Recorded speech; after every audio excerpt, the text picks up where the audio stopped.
Hello, everybody. Welcome to the Wrestling and Whatnot podcast. Laser, how's your day, man? It's been good. It's been good. Okay. So, for those of you who are listening on Spotify, you may notice that we are a few hours behind, and that's because of Grant. Sorry that he just can't get his life together the entirety. Okay, bud. Okay, I see how it is now. Bitch. All right. Yeah, you just blame me for stuff. It's your fault. No, my fault. Yes, it is your fault. I disagree. There's no evidence. Yeah, how about we just get into the news, alright? Just ignore Alright. you for once. Fucking asshole. Fuck. There were some issues backstage with The Rock. WWE officials sent out a reminder that WWE superstars were to follow the PG guidelines on TV and social media. WWE talent are now questioning WWE on why they can't curse, but The Rock can. It's been reported that there seems to be an exception that is getting under some talent's skin and has rubbed some people the wrong way. Rock would then take to social media, posting a clip from his concert of last Friday, during the Rock concert, and in the description, he would write that networks and standards and practices have issues with my language, but I'd rather be real than not. I talk from the heart, shoot from the hip, and try to always have fun. Five Select reported that the Rock concert went overtime on the live broadcast, which cut from the other matches on the show. The Rock went overtime? This is No, nonsense! holy shit. They must be lying or something. We did talk about that last podcast, how the New Cats Republic and Pretty Deadly didn't have any entrances during their match. There's no yes boys, man. No yes boys. The Rock's personal producer, Brian Gerwitz, went to Twitter denying this, saying that the segment went 30 seconds under its allotted 20 minutes. I mean, but he would say that, wouldn't he? He would, honestly. He has the motivation to be biased, and I don't think Fightful does. I mean, it was a lot shorter than the Bloodline segment he had the first time. Yeah. That shit took half the show. Yeah, this has all happened. Mm-hmm. I can tell you what did happen though. Triple H is making big changes. After Vince left the company. Back when Vince was in charge, though, it'd be very rarely you would see like Ring of Honor, New Japan, TNA mentioned on WWE programming. But now that Triple H has taken the helm, it seems to have, a lot of things have been brought up.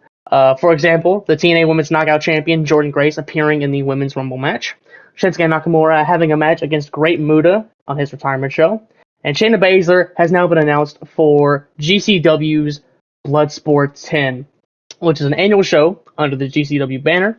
There are no ring ropes, and you can only win either via submission or knockout. There is also some AEW talent on that show, most notably Johnny Bloodsport, aka Johnny Elite, aka Johnny Impact, aka Johnny Drip Drip, aka John Morrison. Sorry, we gotta use long names. Dave Meltzer reported that Shayna Baszler working on the show was a Triple H decision because he has a different view on these things than Vince McMahon had. Fox Select reported that Josh Barnett, the person who's producing the show, has been trying to get WWE stars on Bloodsport for some time, previously requesting Jessamine Duke when she was in NXT, which would have been far back as 2018 to 2021. There are more WWE names to be expected announced on a later date. You know what? That's a good thing. Wrestlers wrestling on multiple shows is a good thing. Honestly, I think you should do more of it. Yeah, because, you put these indie names on the map, but even still, you're putting your own talent on the map. Mm-hmm. So it's a win-win situation. Vince was just like, fuck everyone else. What the fuck's a TNA? Everyone is shit except me. I did also see that Matt Cardona posted on Twitter about a Matt Cardona WWE crossover at that event. Yeah. Matt Cardona is also having a match against Blue Kane. I think WrestleMania weekend. Oh, that match has been months in the making. These two have been hell yes. So long. I am gonna try to watch that match, honestly. Yeah, it'd probably be good. We have some more news here. Becky Lynch went to the White House during St. Patrick's Day and met the president. Hell yeah. Because Ireland, you see. Yeah. Asuka is supposedly injured. She was seen limping after the beatdown on Bayley. The injury was serious enough that she was removed from from all the last weekend's live events. I mean, hope she's okay. she doesn't At least she's not like required to wrestle right now. Like she just kind of got to follow damage control around. And she's playing a role perfectly. Probably doing what Dakota's doing right now. Yeah. I think isn't Dakota like still kind of injured? She's not really having that many long she didn't matches. Hit a single move on Bailey when they wrestled. Yeah, so I think she's still kind of working out that ACL injury that she had last year. Leg injuries are serious. Just ask Rey Mysterio. Now, speaking of injuries, CM Punk's injured right now. Well, speaking of CM Punk, Booker T and CM Punk reportedly got into a backstage argument last week that we reported on. Five Select now is reporting that their sources are skeptical that Booker T and CM Punk altercation backstage ever happened, and that there was frustrations with Booker T for saying that there was any altercations. When I saw that headline of CM Punk getting into his skull backstage, I said, "There's no fucking way this can't happen a second time." He stayed clean for 201 days. God damn it! That's like a new record. That's like Goldberg's streak if it actually mattered. That's crazy. Yeah, online Goldberg was like telling he's kind of upset that Asuka beat his like undefeated streak. To which people were reposting a tweet from many years ago where Asuka was talking about being honored to be compared to Goldberg, and Scott Hall said, "Don't be. You're talented. He's not." Well, that's not the only thing Goldberg's pissed about with WWE. In a recent appearance on the Nothing Left Unsaid podcast, Goldberg would say that WWE superstars wouldn't use the spear until he returned in 2016. And I quote, "And it just so happened that every single wrestler uses the spear in their moves, right? Pretty ironic that happened when I got there, right? That's how they do it." He would then go on to say that the fact that I didn't get along with Triple H, which is Vince McMahon's son-in-law, I think had everything to do with it. He thinks that Triple H started making people use spears just to troll him. It's fucking crazy. It's Roman Reigns comes to Triple H to join his Shield. Hey boss, what should my finisher be? It's like the spear. Oh yeah, why? Because fuck Goldberg. Okay.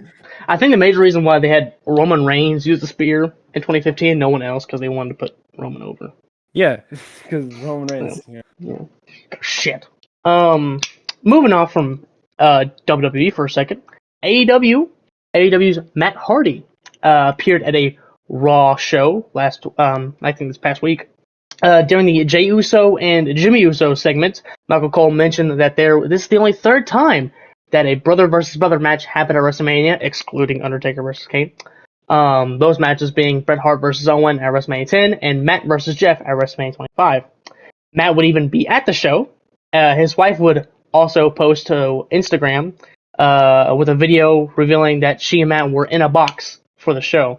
A lot of fans were happy to hear that Matt could be making a return to WWE, that Matt Hardy would later post on social media saying that he is negotiating a new contract with AEW. He is also not the only wrestler to show up to a different brand show, because last week, during the debut of Mercedes Moné, Bayley, Naomi, and Tamina also attended the show with a very grainy picture posted to social media. If you remember, Laser, back in the day, Britt Baker would also show up to NXT shows, and last year, CM Punk also was backstage at a Raw show while he was still under contract with AEW. There was also that one time in like 2007 where one of the Highlanders showed up at TNA and he was fired. Actually, both Highlanders were fired, even though it was only one of them. They said, yeah. "You went to TNA? you no way. Fuck you." Okay. I think it was mostly like the programming's fault, because they even showed him on television. It was kind of they pulled up his name as a... It's bullshit, man. Give a fuck. Well, we spoke earlier about how Becky Lynch went to the White House. She even put her book up on the bookshelf in the White House. But there's another person who's also releasing a book, Ronda Rousey. And in that book, did she say some shit about Vince and WWE, man? Holy... What? Preposterous. I thought she was working there. In her book, Ronda would write, "It was hard sometimes to know where the evil, unethical slimeball character Vince McMahon played out for the camera's ends, and the actual questionably ethical, many times sued, and many times accused of sexual assault misconduct Vince McMahon begins."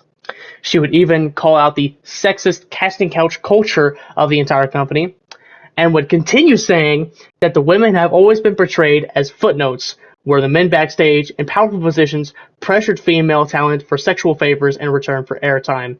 There are so many public accusations and scandals, it's hard to keep track, and more that I'm sure WWE managed to sweep under the ring. But that's not all, because she continues even God. further.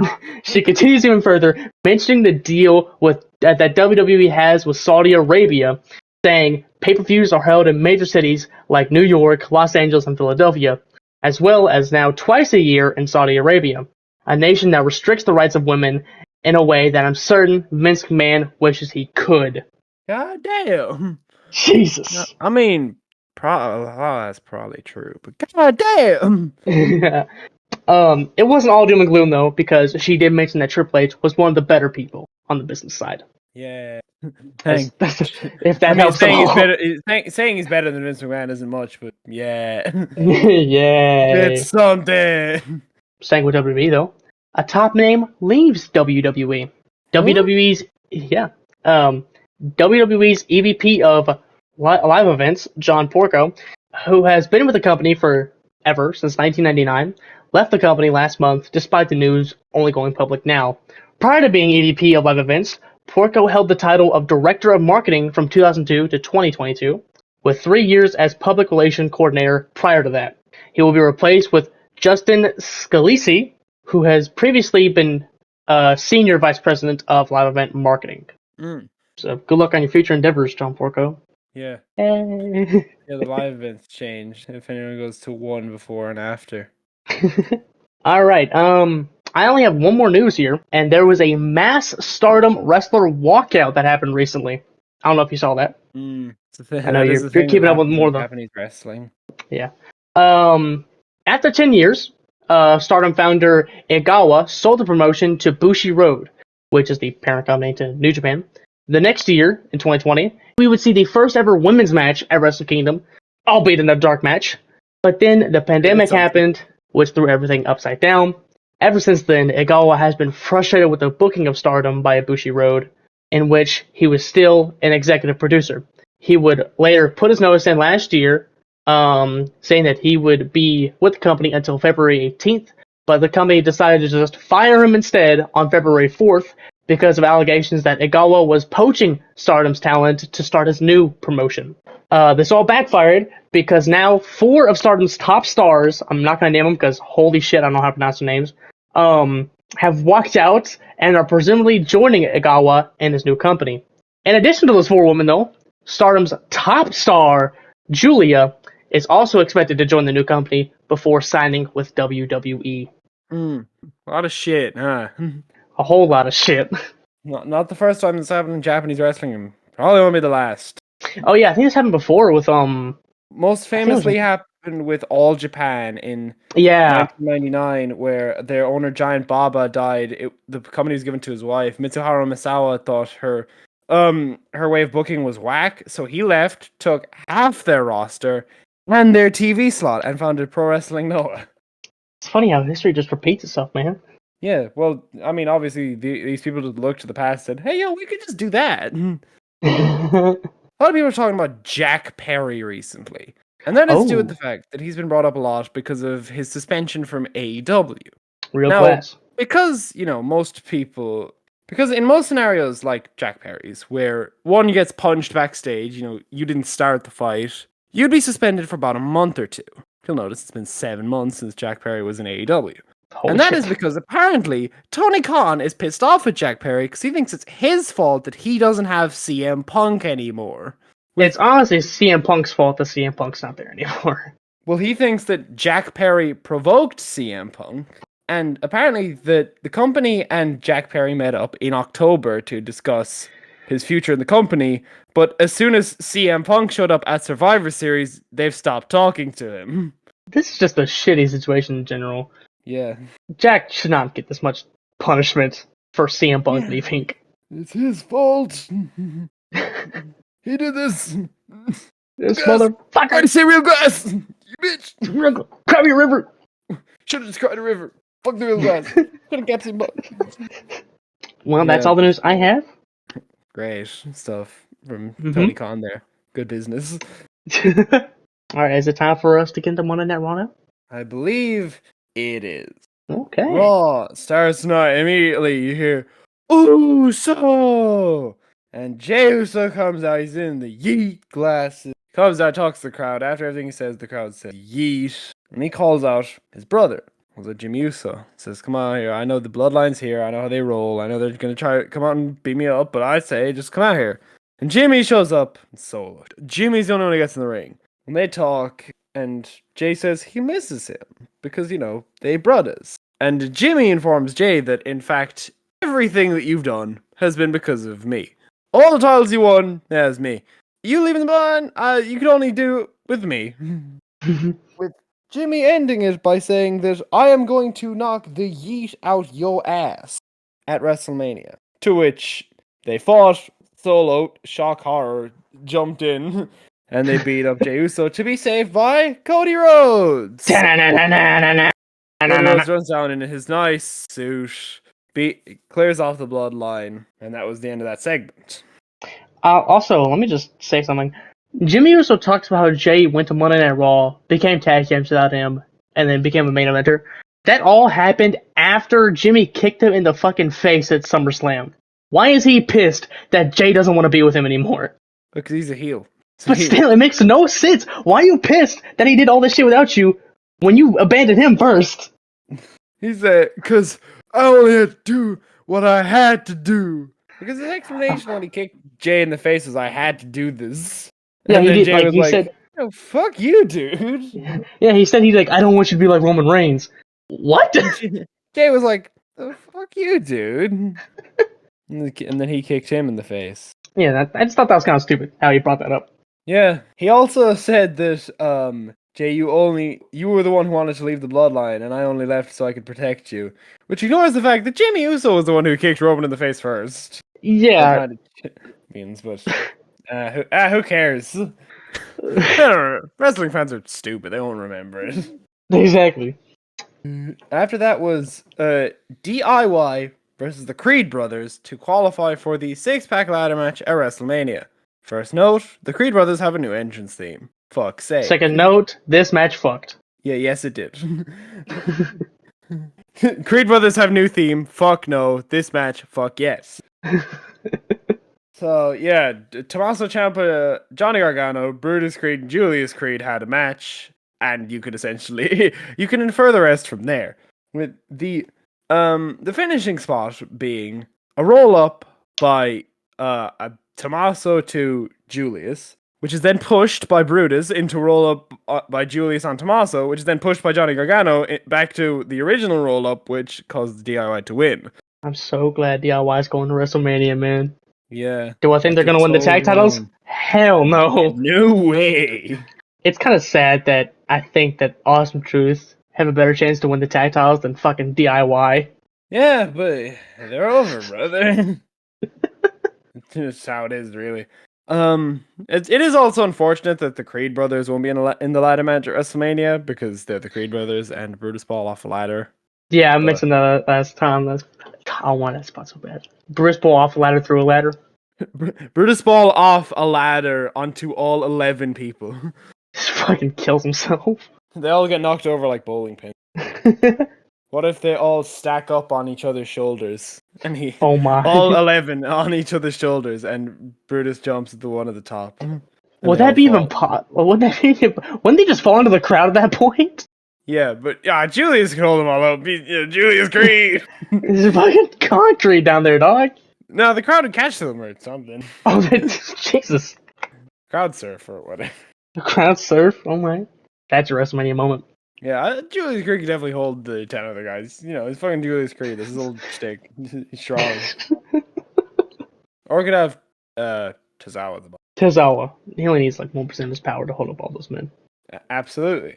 So, that match happened. They all shook hands afterwards because they're friends. And Paul Heyman, then we go to backstage. Paul Heyman talks to Adam Pearce. He talks about business. And he says, Jimmy and Solo are gone. They're not here anymore. Pinky promise. And he says, I got business I need to handle later. Big business? Stay out of my business.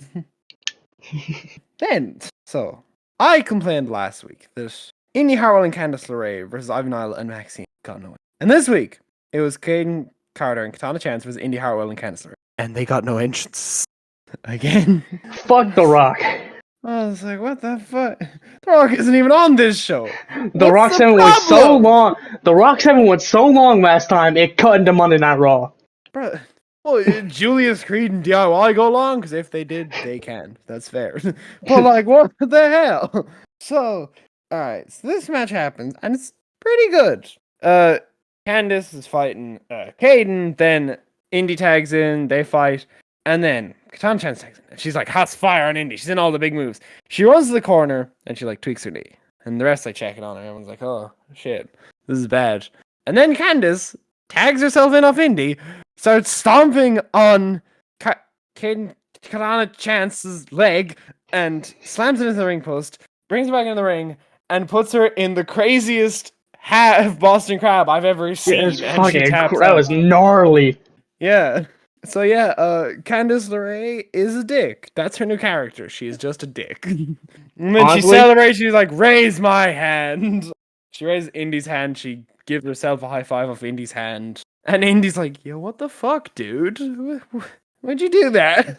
And Candice's like, oh, she hurt her knee. That's so bad. She's mocking her limp.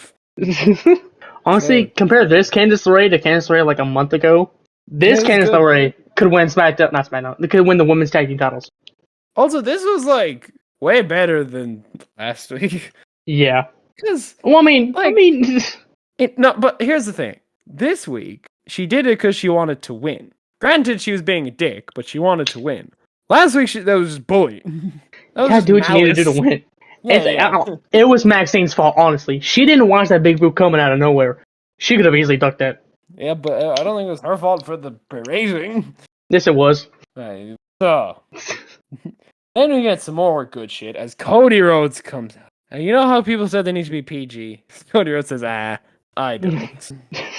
So he talked about The Rock's concert, and he said, you brought up my mother. So I'm going to bring up your mother.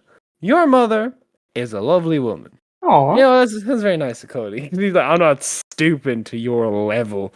And he then proceeded to go on about The Rock having a small penis, saying that The Rock isn't The Rock that we used to have. And he said, I'd like to face the great one at WrestleMania. I'd like to face, The Rock of old, but I feel like I'm just going to get Little Dick Dwayne.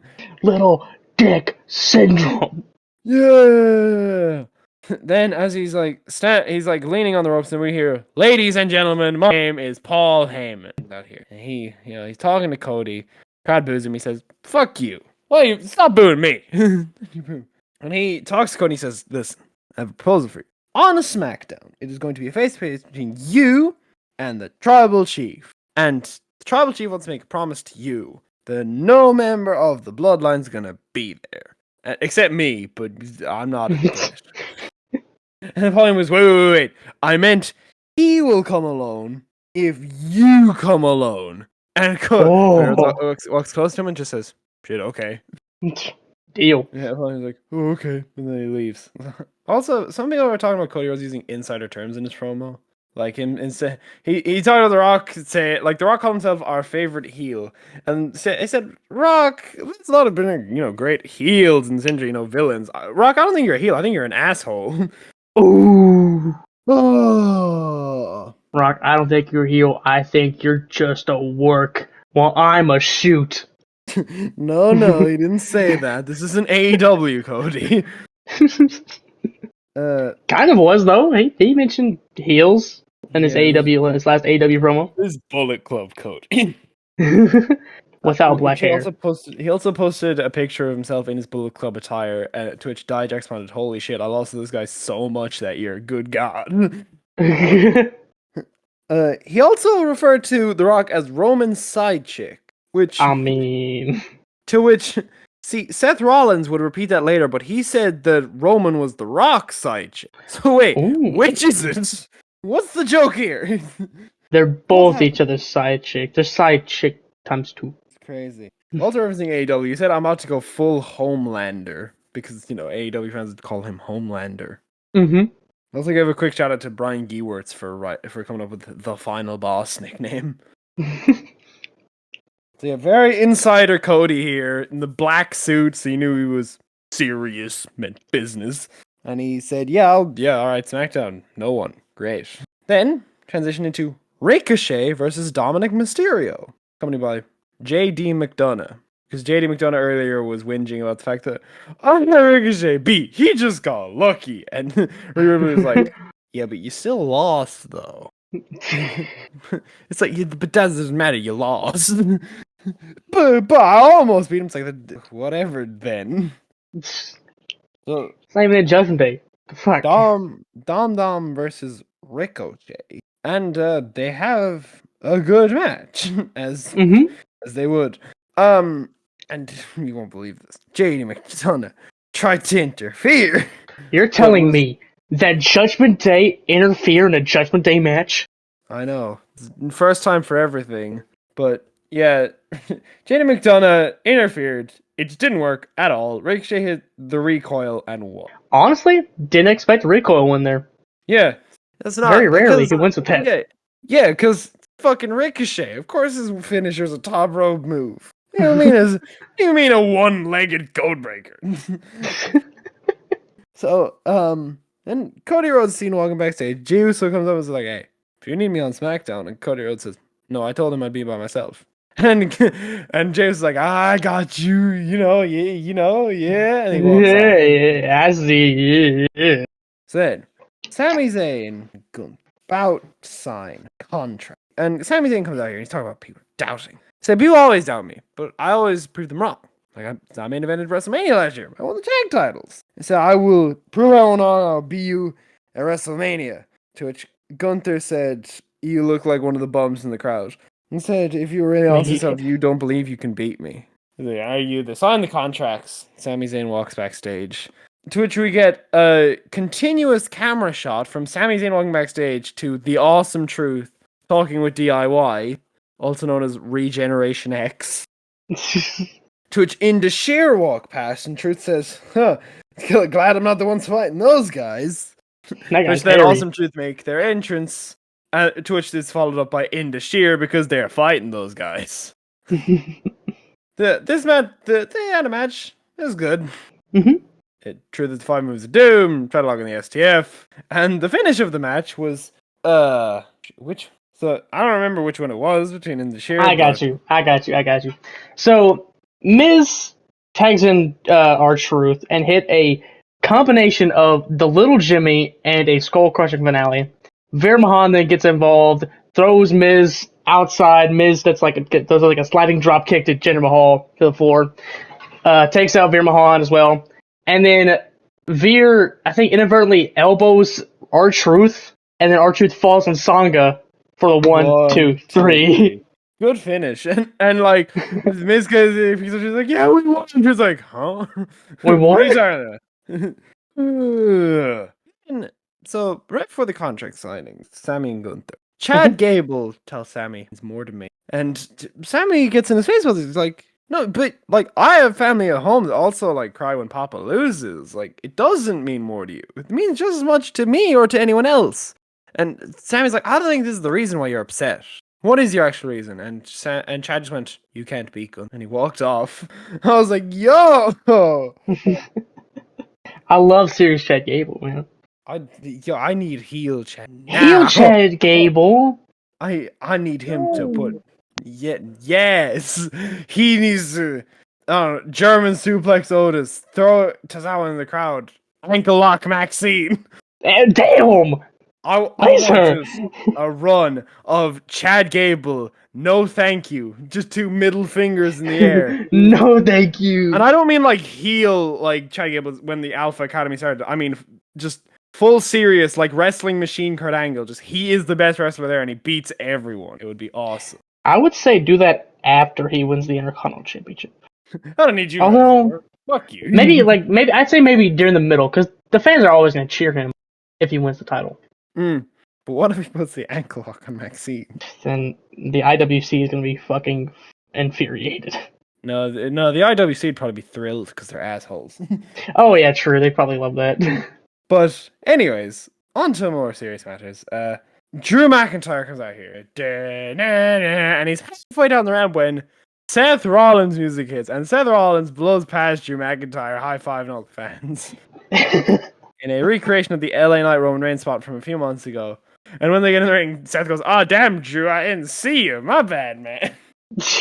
Drew gets in Seth's face like, "You're not taking this seriously. You don't take any of this seriously. I'm going to beat you at WrestleMania because you're not taking this seriously." The crowd says, "What?" And he goes, "Oh, yeah, thanks for reminding me that saying what means you hate CM Punk. Yeah, fuck him." The crowd goes, "No, CM No. Punk. CM Punk." And they continue the what chance, even though he said that. Yeah, wrestling fans are stupid. But he gets in Rollins' face like, "You're more focused on the Cody Roman Rock shit than me, so you're just gonna lose." And Seth says, "No, I'm gonna be serious. I'll focus on you, man. I'm gonna still win." Because McIntyre called him a spotlight junkie. He said, "You don't care about being the best. You just care about the spotlight." And Seth said, "Yes, I am a spotlight junkie. I am addicted to the roar of the crowd. I'm addicted to all this. So yeah, I am a spotlight junkie." And McIntyre said, "Well, yeah, but I'm still gonna beat you at WrestleMania." You just kept repeating, I'll just win at WrestleMania, you know that. Because you're not serious, you're not taking this seriously, and I am." Which Seth Rollins said, "That's the difference between me and you. When the lights are brightest, I shine, because spotlight." And also probably his very bright clothes. I want him to wear sparklers on his clothes for WrestleMania 40. Fuck it. Have a whole pyrotechnics on his clothing. Have his outfit be a mirror. Oh my!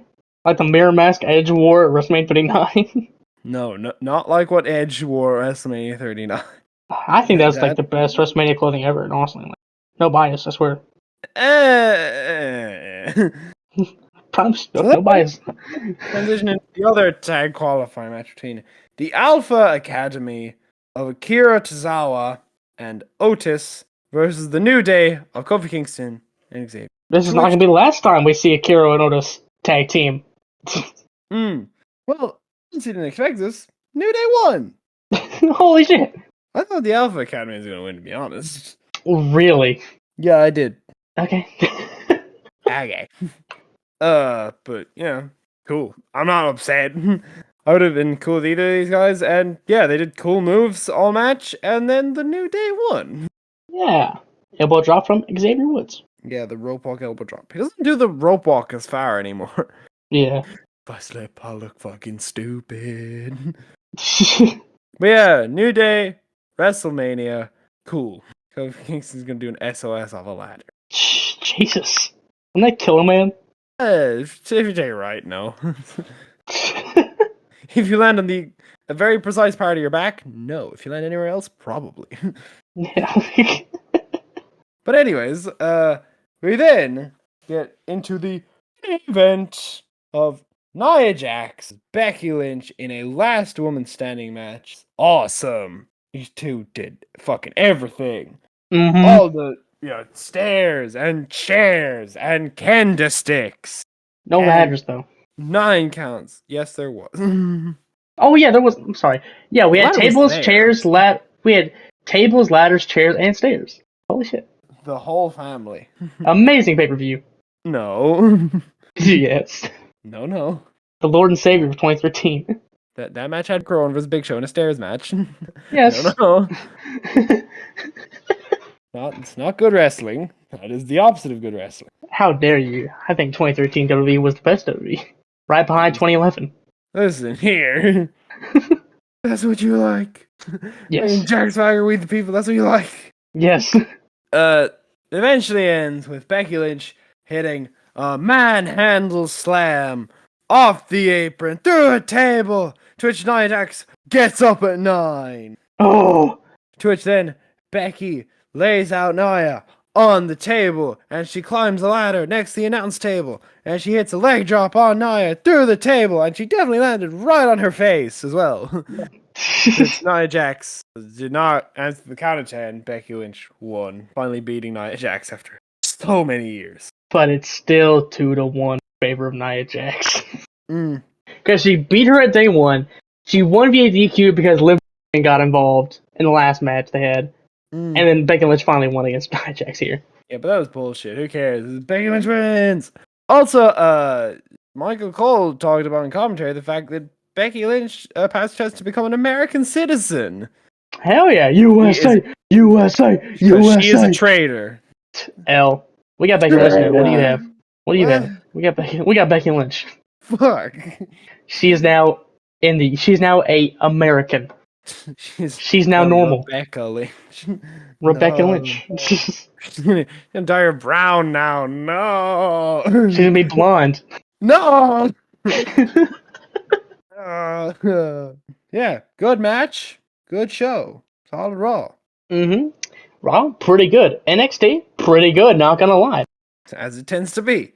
We start off with our first match on the NXT brand with Roxanne Perez versus Tatum Paxley after Tatum Paxley assaulted Roxanne Perez last week. Tatum Paxley is mental. Yeah. I don't think it was a very long match. Perez would beat Tatum Paxley, hitting the Pop Rocks, and then locking in a crossface for the win. I guess the Pop Rock is no longer a finisher for Roxanne. That's too babyface. What's a move? She just thought backstage. What's a move that'll get booed? The crossface. Yes. She start using the octopus. Perfect. Give me a pop. It popped me. No. Yeah, and no one else. Oh, Michael Cole, maybe. He's not going to. No. Not anymore. Yeah, and thank God for that. NXT Michael Cole sucked. Afterward, backstage, Valkyria demanded Ava that she give her a title match against Roxanne Perez at Stand Deliver when she was finally cleared. Well, there you go. There's your title match. All right. Perez then warned Valkyria on her way out to the building that she would rip away the title from her at Stand Deliver. I don't know about all that, but okay. A lot of people just saying shit and the responses are like, all right, whatever you say. After that, Josh Briggs goes into the ring and starts calling out Obafemi, saying that, oh, you want to beat up my brother from another mother? Then I'll beat your ass and take that North American title. Obafemi then comes out, talks trash, and then Dijak comes out, and they all start talking. Josh Briggs calls Dijak the white shaft for some reason. Yup. Eventually, it leads into a brawl with all three men yelling at each other with security holding back each man. This match is gonna fuck at Stand Deliver. I'll tell you. Match could be match of the night, not gonna lie. Carmelo and Trick, it's gonna be hard to beat that, but triple threat, I mean, North American title. North American title was match the night of Stand Deliver last year. Damn right, man. That fatal 5-way. Like, don't get me started. Dude, Axiom, Wesley, Nathan Frazier. No, JD McDonough and Elite. Sorry, and Dragon Lee. Yes, my fucking fanboy for Nathan Frazier screwed up my reality. You're such a fan of Nathan Frazier that you fantasy booked him with your favorite match. Exactly. But yes, this segment it fucks. I never heard a segment that fucks, but this segment fucked. In the locker room, Sean Spears was watching the promo and say he's like, yeah, these men bringing in the darkness of the Felix, yes. He then leaves the locker room, and then we see Joe Gacy hiding behind a desk. Speaking of smiling at him. Yeah, speaking of creepy fuckers, Joe Gacy just there. I love Joe Gacy, not gonna lie. If he ever gets called up, hopefully they don't bury him. You're gonna have teleporting power. Teleporting powers, yes. You're gonna raise your hands and the lights are gonna flicker. Oh my. NXT then showed a video from Twitter from Rich Holland who said he was going to do what everyone wanted him to do. I guess retire. I don't know. Yeah, it's beat up, Sean Spears. He's saying that because he's a heel. He's like, everyone wants me to beat up Sean Spears. He's a weirdo. Is Rich Holland a heel though? I think mostly. I think he's more of a maybe like a tweener. I think maybe he's like in the gray area. Faces and heels in this WWE. It's either like he's crossing the gray line between being a tweener and just being a babyface. I don't know. Yeah. But anyways, Ariana Grace tells Gigi Dolan backstage in the locker room that she will now be Miss NXT in training, and she will learn how to be elegant like her. Gigi Dolan, very offended by this. Like, no, I've been here longer than you. You kicked me in the cooch. Yeah, what the hell?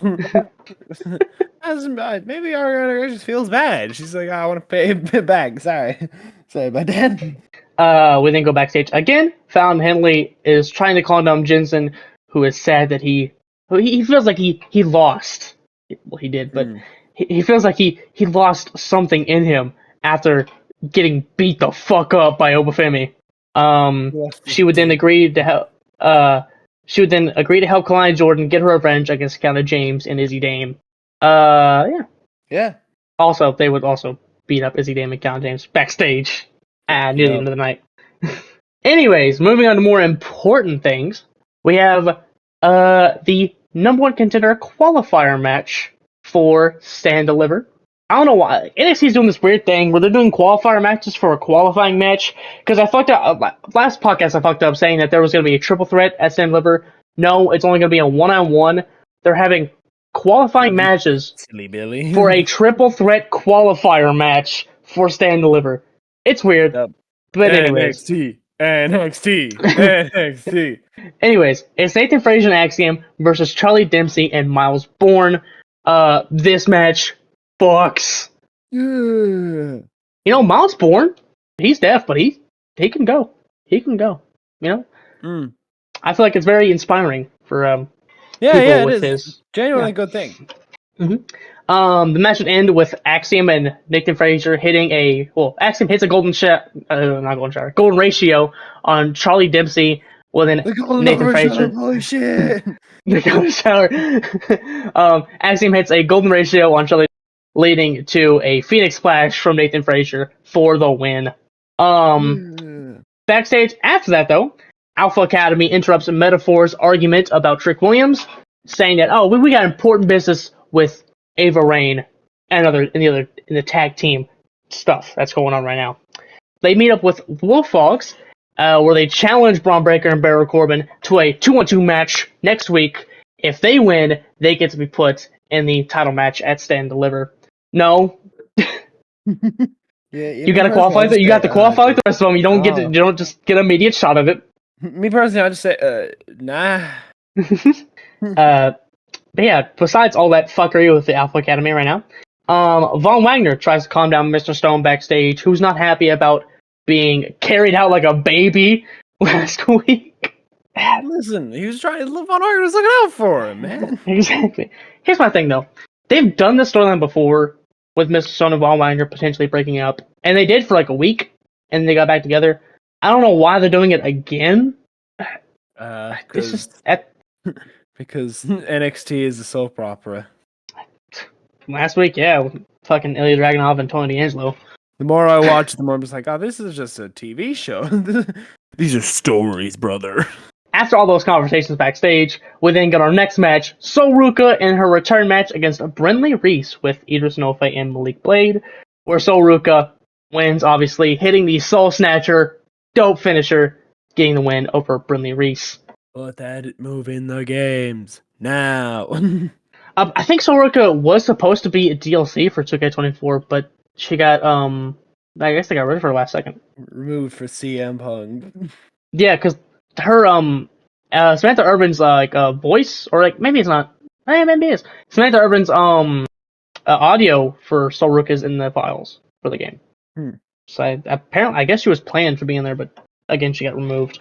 For CM Punk, baby! Woo! We then cut to Tony D'Angelo promising to break the unbreakable Ilya Dragunov, setting an example. He would then announce that Shane Lorenzo will go one-on-one with the NXT champion Ilya Dragunov back next week. Ilya Dragunov is happy to have a match against the underboss to show Tony D'Angelo what he means. Like, I will kick everyone's ass. Yes, he is. His mentality. He is a professional ass kicker for the WWE. Every time he gets challenged, he's like, yes, a new person to beat the shit out of. Let's go. Thoughts on Chandler Lorenzo's potential of winning that match next week? He has it in him. He has roll up sort of thing. I'd say 10%. I don't know. Tony D'Angelo fuckery could be in play here. I don't know. Is this because it seems like Tony D'Angelo is honorable, but I don't know. Yeah, it seems like it's babyface D'Angelo family with babyface Ilya Dragunov. It's weird. Yeah, but in any storyline with face versus face, obviously the mob boss is the heel. Of course. Never the champion. No. He's just too fucking cool. Yeah. Even when he's a heel, everyone's like, God, Ilya Dragunov is so cool. Yeah. We then get a hype video for Cameron Petrovic and Lobo Vice, highlighting their striking abilities. Cool, I guess. Anyways, we move on to the Heritage Cup match, Riley Osborne versus one of the No Quarter Catch crew. And it's going to be Drew Gulak, of all people. Drew Gulak. Pretty decent match between these two men. A little bit of a mix in styles, because Riley Osborne's more of like a high flyer, while Gulak is a submissions expert. They'll fly zone and all that. Yeah. But Jasmine Ninks comes out and costs Riley Osborne the Heritage Cup. I know, what the fuck? Hell. But yeah, Gulak retains the Heritage Cup. For the No Quarter Catch crew as a collective. Yeah. Before the match, Osborne and Hale agreed to be friends. Now that she was her usual bubbly self. Yeah. During the match, Gulak. Yeah. During the match, Gulak trapped Osborne in the Gulak at the end of round 3, but Osborne survived to the end of the time. Ava Ray then granted Hale a match with the Ninks after the distraction for next week, where she would also give Hudson a match that could qualify him for the North American Championship at Stand Liver. Yay, Duke Hudson! Woo. So maybe a fatal 4-way at Stand Liver. I don't know. What if it's a fatal 5-way? No, Brooks Jensen's not going to be in the match. Stop. But think. Last year we had a fatal 5-way. You're saying you saw last year's fatal 5-way and you don't think we should do it again? That's what you're saying. No, because Brooks Jensen already had a shot. Those people in that match probably also had a shot. Who cares? Well, yeah, because fucking Wesley was doing the open challenge every other week. Yeah. I don't know, we'll just add a 5th person. It doesn't have to be Brooks Jensen, just add a 5th person. I don't know. One of the people that's in it last year, like Axiom. He's not. Dragon Lee's in Axiom? Yeah, there you go. Dragon Lee. Yeah. The 5th match is Dragon Lee. That's true. Why don't they bring that up again? Because Dragon Lee held the title before Obafemi and then had the match at Vengeance Day, and that's it. Said, damn, I lost. Anyways, back to SmackDown. Anyways, I need to randomly appear on SmackDown on the LWO need a storyline. And now I need to get jobbed out by Santos Escobar. Yeah. Anyways, going back to the number contender qualifier match for the number contender qualifier matches, Luke Gallows and Carl Anderson versus Hank and Tank. Standard tag match, more back and forth from both teams. Match ends from a match killer by the OC for the 3. They are now put into the triple threat qualifier match. So next week it will be the LWO's Cruz del Toro and Walking Wild versus Nathan Frazier and Axiom versus the Good Brothers. Whoever wins that faces the Wolf Dogs at Stand and Deliver. Yeah. Or it'll be a triple threat if Alpha Academy win their match against the Wolf Dogs. Who do you think's gonna win the triple threat? Like the number one contenders match? Oh, okay. It's not gonna be LWO. I'm sorry. What? Not gonna be LWO. Come on, Walking Wild, Cruz del Toro. Yeah. I know. There's a good chance we have Axiom and Nathan Frazier because they have made a point in the past that they were the closest to beating the Wolf Dogs during the Dusty Rhodes Classic. Well, that did happen. Yeah. But if I were a betting man, I would say the Good Brothers are going all the way through. If they're not, because that's like if they don't win this number contenders match, they're going to be at WrestleMania.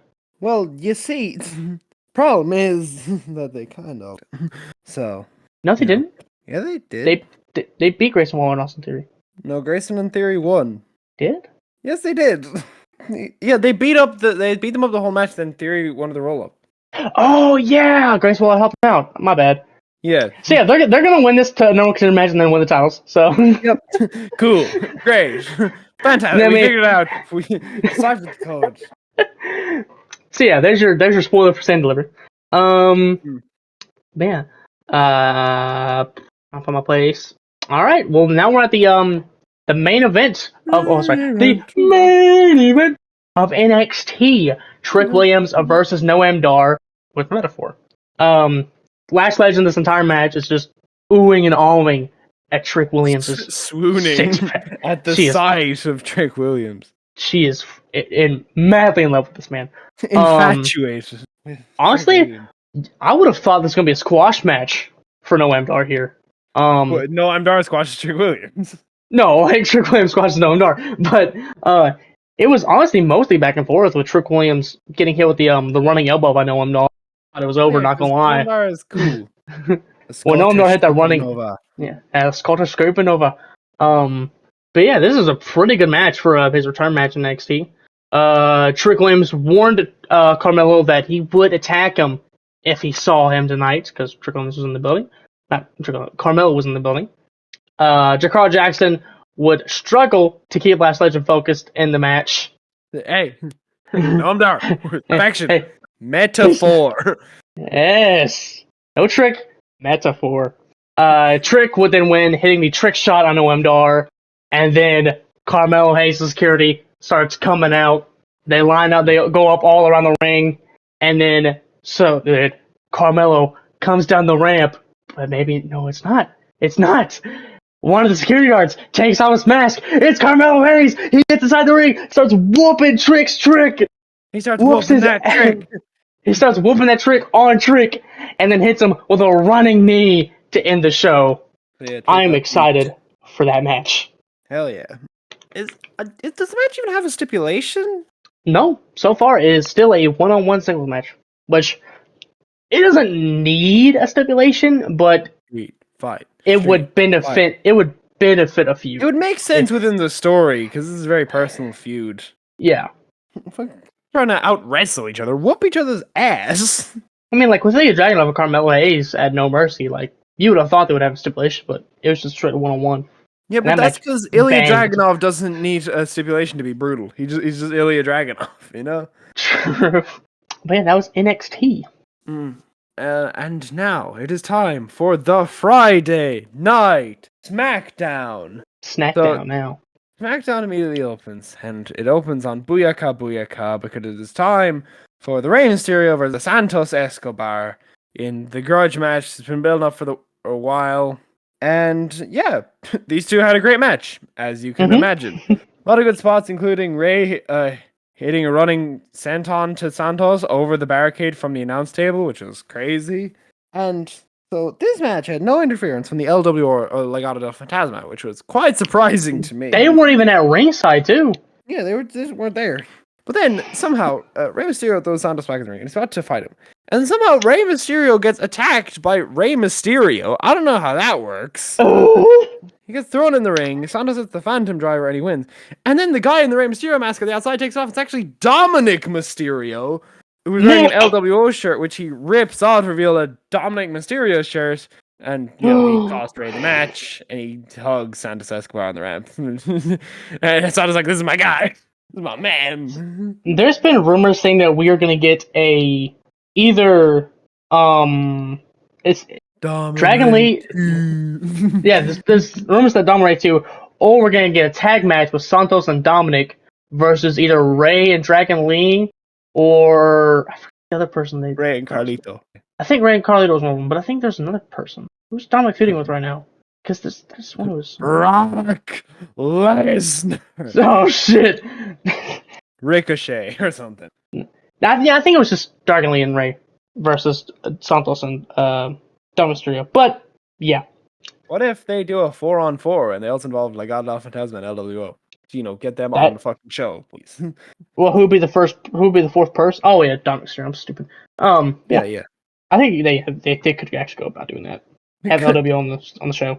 Because that kind of makes if Santos just teams with Dominic, doesn't that make Legado del Fantasma kind of look stupid?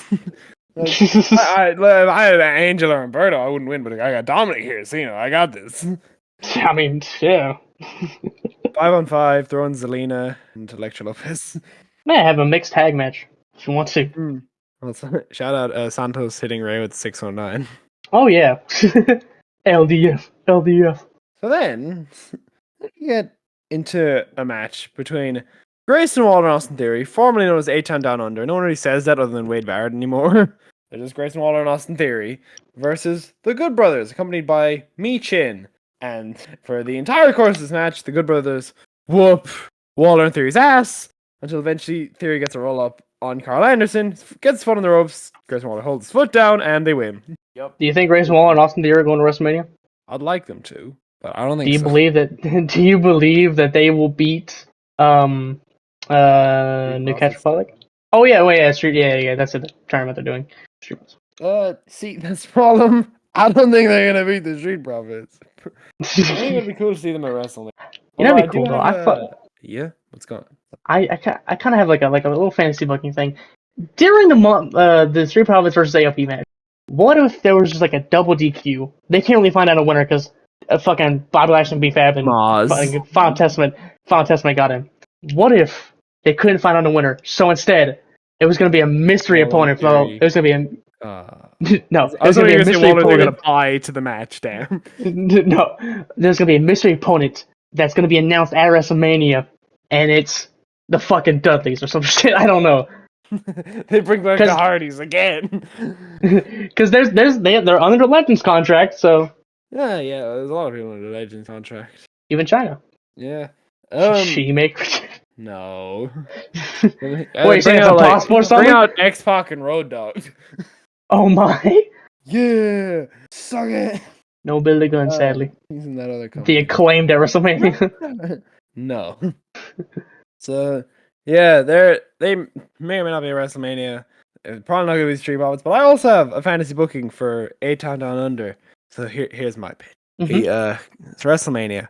Like, let's say it's night 2. WrestleMania open. And in the ring is the set for the Grayson Waller effect. And Grayson Waller says, listen, I wasn't scheduled to be out here, but I'm like, WrestleMania? How the Grayson Waller effect? Nonsense.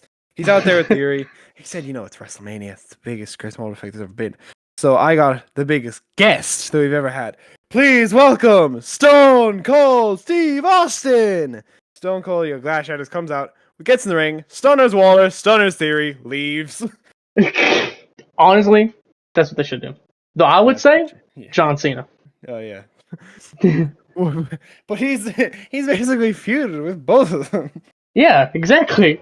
He says John Cena. Theory's like, huh? Wait, what? No. Starts having PTSD. He's like, and then they're gonna get there. He's like, wait, I beat this guy last year. It's fine, whatever. But then we got into there's a lot of backstage segments around Naomi and Bayley and Bianca Belair because Naomi is supposed to fight Io Sky. And Bayley's like saying, hey, thanks for trying to save me last week. That was real nice of you. Naomi's like, yeah, thanks. You're welcome. Shit. You don't say thanks back. Not how conversations work. But Bianca walks in and she said, why are you helping Bayley? She gets everything she deserves, which is, I like how Bianca's been like, she whooped my ass for like 2 years. Why did I be on this chair now? But yeah, they argue a bit. Naomi says, listen, Bianca, I got this. I'm doing this because I want to, not because I feel like I have to. And so she walks out for her match, stand in the ring, and then Io Sky's music hits. And out comes Kairi Sane, Asuka, and Dakota Kai. Notice none of those people are Io Sky. The commentator is like, no way. Io Sky. And it cuts backstage, and it appears Io has gotten sidetracked on her way to the ring because she's beating up Bayley. I like to think that Io just saw her backstage walking past and was like, fuck it, I'm gonna beat her ass. And then, management walk up, they say, hey, you got a match right now. She's like, shit, you're right. Damn it. No, I forgot. You're right. My bad. But yeah, Io Sky comes out after beating up Bayley. She wrestles Naomi. They fight like a good bit. It's good because these two are good wrestlers. Eventually, Io Sky wins because of shenanigans. At which point, Damage Control start beating up Naomi, and they're like, oh no, Bayley's down backstage. No one can help her. But then, Bianca Belair comes out. At which point, Asuka missed Naomi, like, nah, hell no. Face is burning, Bianca comes out, and they start fighting, but Bianca also gets beat up by Damage Control. And as she's getting beat up, Naomi, jumps on top of her, heroically saves her. And I thought Bayley was going to come out and save him, but no, that's it. Damage Control, stand tall. Before the match, though, during the whole, Bianca, Naomi, and Bayley segment, Naomi tells Bianca that she's gonna need help fighting Damage Control, because she can't do it alone, just like Bianca couldn't do it. And then Bianca hit her with a KOD. It's just one last fuck you before I have a match real quick. Hey, listen, I need you to save me, but just for a go, fuck you. Solid strategy there by Naomi. Yeah, good. It was nice to see Damage Control stand tall. And then later, backstage, Bianca's helping Naomi because her face is burning because of the mist. To which Tiffany Stratton walks past and says, hey Naomi, that's a nice look you got going on there. And walks past. Bianca looked like ready to whoop. Tiffany Stratton's like, nah, I gotta help Naomi though. I thought they were kind of like setting up for like a Tiffany Stratton and Bianca Belair match, but it's like never really brought up for the rest of the show. Please though. And I think they might be doing Kabuki Warriors versus Naomi and Bianca. Yeah, that'd be cool. Good shit. I'd rather have Tiffany Stratton, not gonna lie. Tiffany Stratton can fight Dakota on the pre-show or something. No! No, you're right. The tag match came on the pre-show. Tiffany Stratton's on the match. Exactly. Thank God. But then you get the other tag match. There's no Tiffany time on the goddamn pre-show. That is not Tiffany time. Street Profits versus All This Pain next. Other tag qualifying match. It's not actually qualifying for WrestleMania. It's to qualify to get to a match to qualify for WrestleMania. And they have a match. Didn't the Street Profits get a new theme like a couple of months ago? No. They came out with the old theme, and then when they won the match, they played the new theme. It was so weird. I was very confused because I'm like, they don't. They're making it. I'm like, they don't use this anymore. Did I imagine they got a new theme because I thought it would make sense? But no, I guess not wrong theme song because I can't imagine they hit the wrong button. They're like, shit. Sami Zayn's music. That was the wrong Street Profits theme. .mp3. No. But yeah, no, that was just it. They played their babyface music and then they won. They played their heel music. I don't know, but yeah, Street Profits won. Cool. What was their fucking finisher called again? It was the fucking spine buster, like neck breaker thing. They used to do that. Now I think they're going back to the whole top rope blockbuster neck breaker. Yeah. What was it called again? I don't remember. I don't think they had a name for it. It was just a spine buster neck breaker combo. True. Yeah. A lot of people were saying, "Oh, it could be Street Basis or something like that." Yeah, that was it. They had a good match and they won. Mm-hmm. Street Profits gonna be fighting A-Town Down Under. Yeah, we'll have our qualifying matches for WrestleMania next week. Yeah, our final qualifying matches. The other being the New Catch Republic versus LDF. Yes, I got Angel and Humberto. And if I was a betting man, I'd say Street. Yeah. I mean, I like C3 and Waller. LDF would also be cool, but if you can imagine. And then we go into then we go backstage, and Kevin Owens talking to, and we're interrupted by Pretty Deadly. And Kevin Owens like, hey, I was having a conversation, and they're like, yeah, but we don't give a fuck because we're not on WrestleMania. It's conspiracy. Reminds them, last time we were in this city, I punched people in the face at the same time, so I'd back up if I were you. They said, lol, okay. Which they argue, saying, you know nothing about tag team wrestling. Kevin was like, I was in the middle of WrestleMania in a tag match last year. What are you talking about? To which Kevin Owens challenged them to a tag match, and Pretty Deadly say, lol, okay, who the hell team you? And he tells him Randy Orton, who scares the shit out of Elton Prince when he walks in. And they agree to that match, and Pretty Deadly are like, oh, fucking hell. Why do we agree to this? And Nick Aldis tells them, I wouldn't stand like that. And they went, what are you talking about? And then Kevin punched them both at the same time. Yeah! Yeah! So that's happening next week. Pretty Deadly versus RKO. RKO. Rated R? No, it can't be rated. It's just RKO. Lowercase R, caps KO. Or just RKO, or no, just RKO KO. But now it's time for the final segment of the night. Final 25 minutes. Yep. Featuring Roman Reigns, Acknowledge Me, and Cody Rhodes. And they talk for age. So Roman brings up, like, how can you trust Seth? Because I trusted Seth. And he moved the bag with a chair. Cody goes, good point. But how can you trust The Rock? And Roman Reigns says, you said this exact thing to The Rock last time. You do the same shit. Listen, I get, family overall, but Rock was trying to fight Roman like a month ago. So how can you trust him? Yeah, until like I brought this up too. Yeah, Rock won a title match before all this happened. Yeah. How can you trust him? Argue for a bit, and Cody says, listen, I respect you. You call me, the greatest number 2 of all time. When it comes to beating you for that title, I'm the one. This is good luck WrestleMania. Stick hands a hand. Which Roman laughs in his face. Shake hands with Paul Heyman. Leaves the ring. To which Solo Sikoa from the crowd, despite Roman promising he'd be alone. But then Jey Uso and Seth Rollins emerge from the crowd. And they all look at each other, and the show ends. Yeah. Also, for a second, I saw Seth in an all-black hoodie. I was like, "Oh, Seth Rollins isn't in one of his cool outfits," but of course he was. How could I have assumed otherwise? If you compare this one-on-one conversation to last year's one-on-one conversation, this was ass. Not gonna lie. It was good. Just last year was. Yeah, because they brought up the whole fact that like Dusty Rhodes was kind of grooming Roman Reigns to be the next top star in WWE, and Roman Reigns even mentioned like, "Oh, you want to know what he said about you? Nothing." But Like, yeah, last year was personal. This year's kind of like, "Oh yeah, it's our second match together. I'm gonna beat you." Very nice. well, yeah. Yeah, We also got to talk about the tag match. That is also a thing. yeah. A lot to talk about. This one took 25 minutes.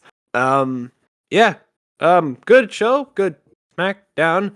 There's been 10 matches confirmed for WrestleMania, which is Probably gonna add more. Not gonna lie. I think Yeah, a lot. I think that we're gonna have an LWO versus match at WrestleMania.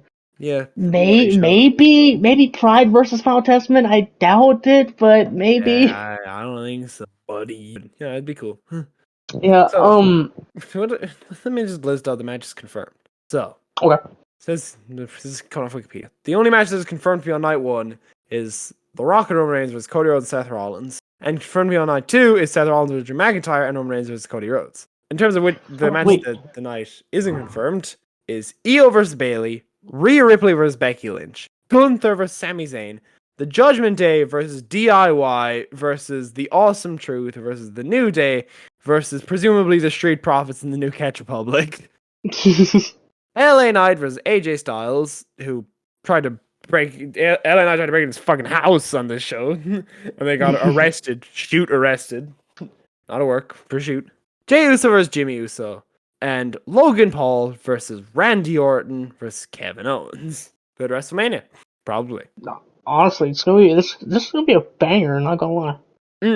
Will it be better than last year? Yes, definitely. Yes. All right, that's. I'll hold you up to that. Gotta remember that women's tag team match. Yeah, but every WrestleMania has like this. I doubt. I honestly, I think this match won't have a dud. Yeah. Like, there's obviously gonna be matches that you're gonna wish, like, oh, I wish this person won. I wish that person. But like, it's still gonna be good matches. What people like about WrestleMania 17 is the one where there's no bad matches on it. Yeah. The worst match on it is Eddie Guerrero versus Test. It's Eddie Guerrero versus Test. It's still good. But yeah, that's SmackDown. Yeah, and next week we will do our predictions for WrestleMania Night 1 and 2. And there will be no podcast the week afterwards because we'll be busy with WrestleMania and Stand and Deliver. We'll also be doing predictions for Stand and Deliver. Yes, we will. God, so much bullshit happens this time of year, huh? Mm-hmm. It's like it's the busiest year of wrestling for some reason. Yeah, and Triple H. This is all his fault. Yeah, this is gonna be the final WrestleMania on the WWE network because as of next year, it will. Everywhere that the network exists, it'll just be on Netflix. Yeah, but Peacock's still here for US. Let's go. So, R.I.P. WWE Network. 10 years. The first Mania it had was 30, so 10 years of the WWE Network going to an end. Mm-hmm. R.I.P. Good riddance. Good riddance. No, I'm kidding. Honestly, I would honestly have the network over Peacock. Peacock fucking sucks. Why they listed like seasons? Why don't they just put the days? Yeah, and also you can't search for individual matches like you can on the network. You have to watch the entire pay-per-view to find the match. Skim through the pay-per-view. It's a lot of work just to find one match. Yeah. But yeah, that was our podcast. Yes, it was. The line. And with that being said, deuces! Ooses!